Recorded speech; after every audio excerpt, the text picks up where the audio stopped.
KF-21 Borama tak sembarangan. Jet tempur buatan Indonesia dan Korea Selatan dilengkapi senjata mematikan. Presiden Jokowi sepakati satu hal.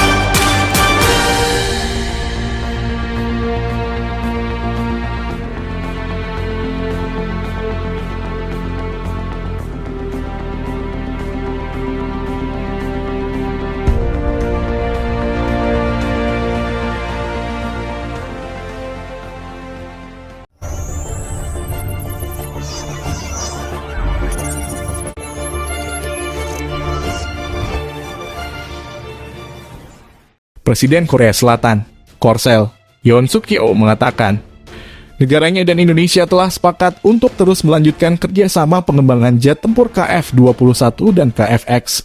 Hal itu disampaikannya saat memberikan keterangan pers usai menerima kunjungan Presiden Jokowi di kantor kepresidenan Yongsan di Seoul, Korea Selatan, Kamis 28 Juli 2022. Presiden Yoon melanjutkan program kerjasama bidang industri pertahanan lainnya juga akan terus dijalankan secara proaktif. Dilansir dari Kompas.com pada 29 Juli 2022, program tersebut akan meningkatkan kemampuan teknologi dan kemampuan produksi Korsel yang berkelas dunia. Kerjasama bidang pertahanan dan industri pertahanan adalah pilar penting dalam hubungan kedua negara. Jet tempur terbaru KF-21 dan KF-X jet tempur generasi terbaru yang dikembangkan oleh kedua negara telah sukses dilakukan uji terbang perdana beberapa waktu lalu, ujar Presiden Yoon dilansir dari siaran YouTube Sekretariat Presiden. Kedua negara menyambut capaian tersebut. Kedua negara mencatat tekad untuk terus menjalankan kerjasama pengembangan jet tempur bersama ini agar berjalan lancar hingga selesai dikembangkan. Jelasnya, dalam kesempatan itu, Presiden Yoon juga mengatakan, negaranya dan Indonesia sudah sepakat terus memperkuat kerjasama dalam pembangunan Ibu Kota Nusantara, IKN. Terkait program pemindahan IKN yang menjadi salah satu agenda prioritas Bapak Presiden Jokowi, kedua negara sepakat untuk terus memperkuat kerjasamanya, ujar Presiden Yoon dilansir dari YouTube Sekretariat Presiden. Pengalaman Korsel dalam pembangunan kota Sejong bisa dijadikan referensi yang baik bagi Indonesia. Lanjutnya, kota Sejong merupakan ibu kota definitif kedua bagi Korsel. Sejong adalah kota yang dirancang sebagai pusat pemerintahan di Korea Selatan seluas 630.000 meter persegi. Kantor-kantor instansi pemerintahan pusat dipindahkan ke kota administratif ini. Presiden Yoon juga mengungkapkan dalam pertemuan puncak hari ini, kedua negara menyepakati amandemen mau pemindahan dan pembangunan IKN. Hal ini akan menjadi fondasi bagi perusahaan-perusahaan Korsel untuk berkontribusi besar dalam pembangunan IKN. Pada pembangunan infrastruktur SPBE atau sistem pemerintahan berbasis elektronik, pembangunan Smart City di Ibu Kota Baru Indonesia, tambahnya.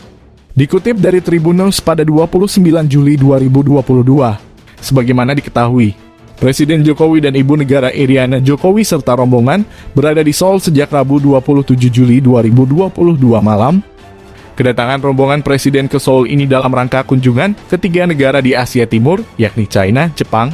Jet tempur KF-21 Borama buatan Korea Selatan terbang untuk pertama kalinya pada hari Selasa 19 Juli 2022. Kesuksesan uji terbang tersebut menempatkan Korea Selatan di antara sedikit negara yang telah mengembangkan dan menerbangkan pesawat tempur supersonik canggih. Adapun KF-21 merupakan hasil kerjasama antara Korea Selatan dan Indonesia. Pesawat prototipe itu melakukan penerbangan pulang pergi selama 33 menit dari Pangkalan Angkatan Udara di kota selatan Sacheong, kata Administrasi Program Akuisisi Pertahanan, DAPA, Korea Selatan. Pilot Mayor Ah Jun Hyun mengaku gugup sebelumnya namun lega setelah lepas landas. Jet tersebut adalah yang pertama dari armada 6 prototipe KF-21 yang dibuat oleh Korea Aerospace Industries yang akan melakukan lebih dari 2.000 penerbangan uji mulai sekarang hingga 2026, ketika produksi massal dan penyebaran akan dimulai, kata DAPA. Sebanyak 120 jet diharapkan akan dikirim ke Angkatan Udara Korea Selatan pada tahun 2030. Setelah beroperasi, KF-21 diharapkan akan dipersenjatai dengan berbagai rudal udara ke udara dan udara ke permukaan dan bahkan mungkin rudal jelajah yang diluncurkan dari udara.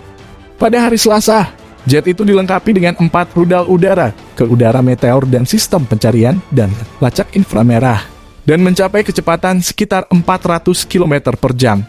Presiden Korea Selatan, Yoon Seok Yeol, mengatakan uji terbang itu adalah pencapaian luar biasa dalam kemerdekaan pertahanan nasional.